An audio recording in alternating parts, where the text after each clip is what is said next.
Around 7 p.m. on May 21st, 1985, a 17-year-old boy named Jason Finley sat on the edge of his bed in his grandmother's spare bedroom in the suburb of Scotch Plains, New Jersey.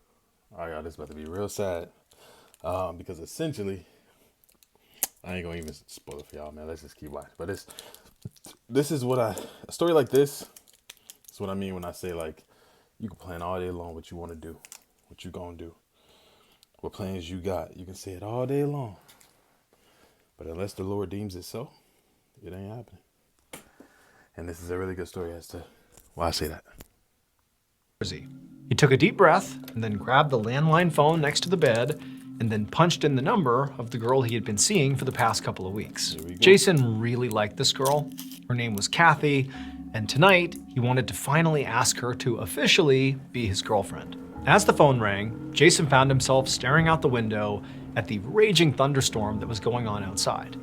In fact, it had been raining so hard that day that Jason and his twin cousins and his grandmother had all basically had to stay inside. Another thing, y'all know when our parents used to say, don't talk on the phone, don't be in front of the TV when it's thundering outside. A prime example of wow. Let's keep going. The whole day. Jason had actually admitted to them earlier in the week that he really wanted to call this girl, Kathy, and ask her to be his girlfriend, but he didn't have the nerve to do it. And they had immediately begun ridiculing him, so now stepping away to make this phone call was kind of like the first moment of peace for Jason. Jason heard Kathy pick up the phone. And when he heard her sweet voice, it was like all his thoughts of his annoying cousins disappeared from his mind. And suddenly Jason was overwhelmed with this urge to just blurt out, "Will you be my girlfriend?" He took a breath like he was about to tell her, about to finally ask her this question. But right before the words escaped his mouth, he felt this unbelievably shooting pain in the back of his head, and then everything went black. At the same time this was happening, down the hallway in the kitchen, Jason's grandmother had just finished making dinner, and so she called out for Jason and the cousins to come set the table. The twins came into the kitchen, but a few moments went by and Jason hadn't shown up yet. So Jason's grandmother told the twins to, go down there and see what he's doing and get him in here for dinner. They walked down the hall, they went into the room where Jason was, and then a moment later, Jason's grandmother heard screams. She rushed down the hallway, she goes into the bedroom, and she finds the twins standing over Jason, and Jason is slumped over in bed, and the phone receiver is up against his ear, but he's not moving. It sort of looked like he was asleep, but when they would shake him and yell to him, he was totally unresponsive. She picked up the phone and she dialed 911. Not long after, an ambulance arrived at the house and EMTs rushed in.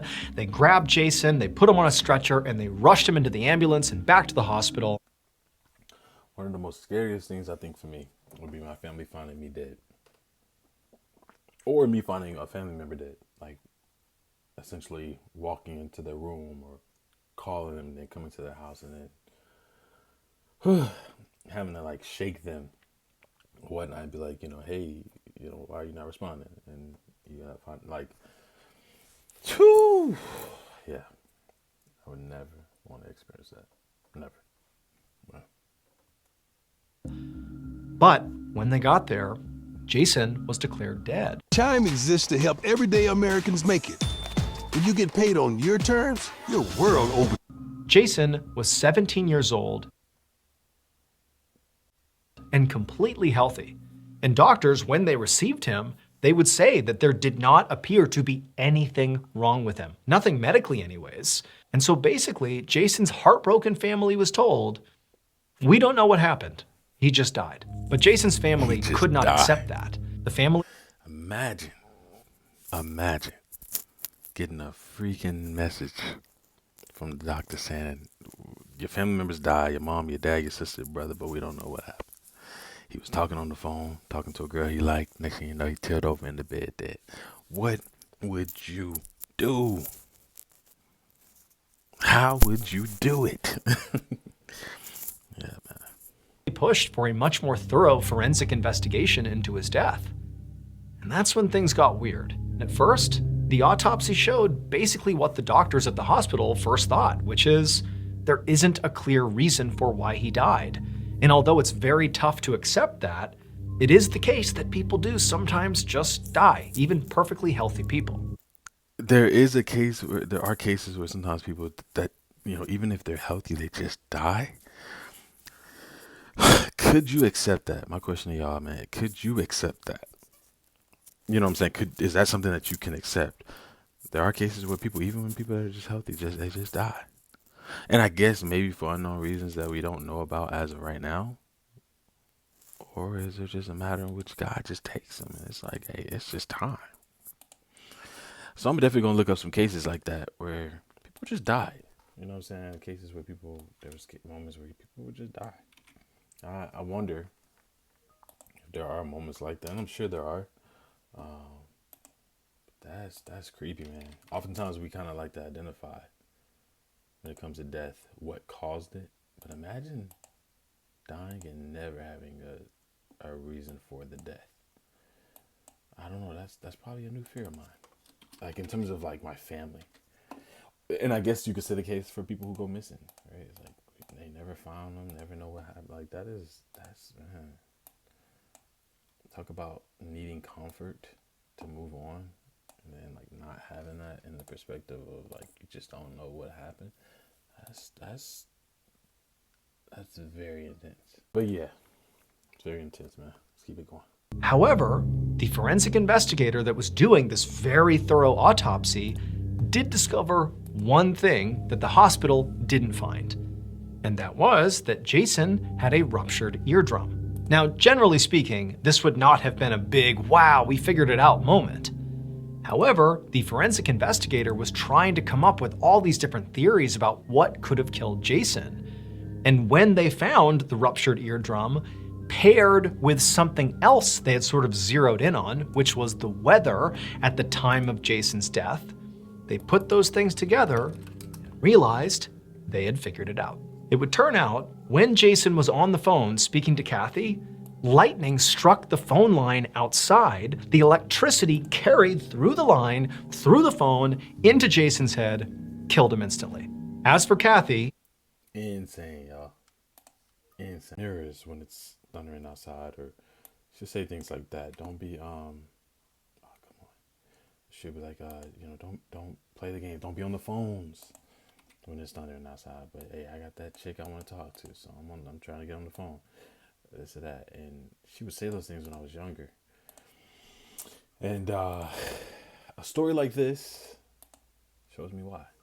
You know what I'm saying? We oftentimes look at our parents as like not knowing what they talking about, but they be knowing what they talking about. You know what I'm saying? Like we really have to understand that we don't know everything, and sometimes that can save your life. That bit of humility can save your life in terms of realizing that you don't know everything, and because you don't know everything, you need to listen to someone who knows something. Yeah, man. Rejected. Yeah, it was very I was very sad to hear, man. This man was about to ask his crush, right? You sitting here, you've been afraid all this time. You're getting ready to ask your crush, hey, I like you. I want to be with you. You know what I'm saying? Can we talk about that being a possibility? You know, you're getting ready to make that a statement in your life, and you get struck by lightning and die that way, bro. I don't know what to say. I don't know what to say about that, but that death has no favoritism. And that it is something that we all will experience. However, in Jesus Christ, you don't have to experience that spiritually. You know what I'm saying? But yeah, let's finish this up. she would later say that she could tell Jason was almost certainly going to ask her to be his girlfriend. And she said, had he asked, she would have said yes. Had this guy would ask this girl if he could date her or if she would be his girlfriend, that she would have said yes. You know what I'm saying? Like a few moments away, a few seconds away from, I guess, doing what he wanted to do. He's been wanting to do just to get struck by lightning and die through a phone line. Gotta tell you, man, like I said, that's very humbling. You don't know your last, man. And it's also one of those moments of reflection where it's like, hey, man, you want to make sure that you do all that you need to do. You know what I'm saying? While you can. Like, it is also one of those moments, if I'm being honest. Do all that you need to do, that you can do, while you can do it. That's a teachable lesson here, too. Not to delay, just to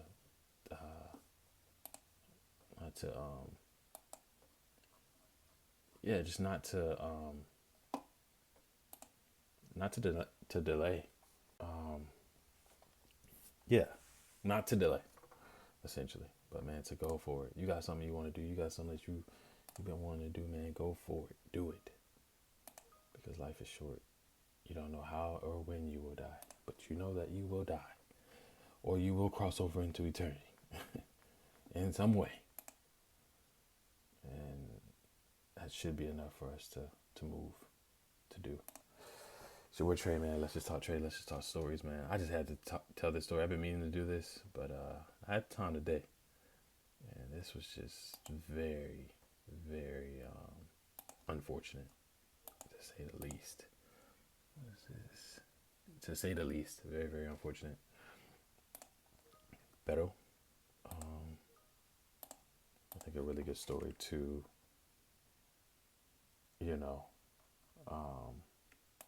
cover, to talk about. But yeah, it's your boy Trey, man. And until next time, peace.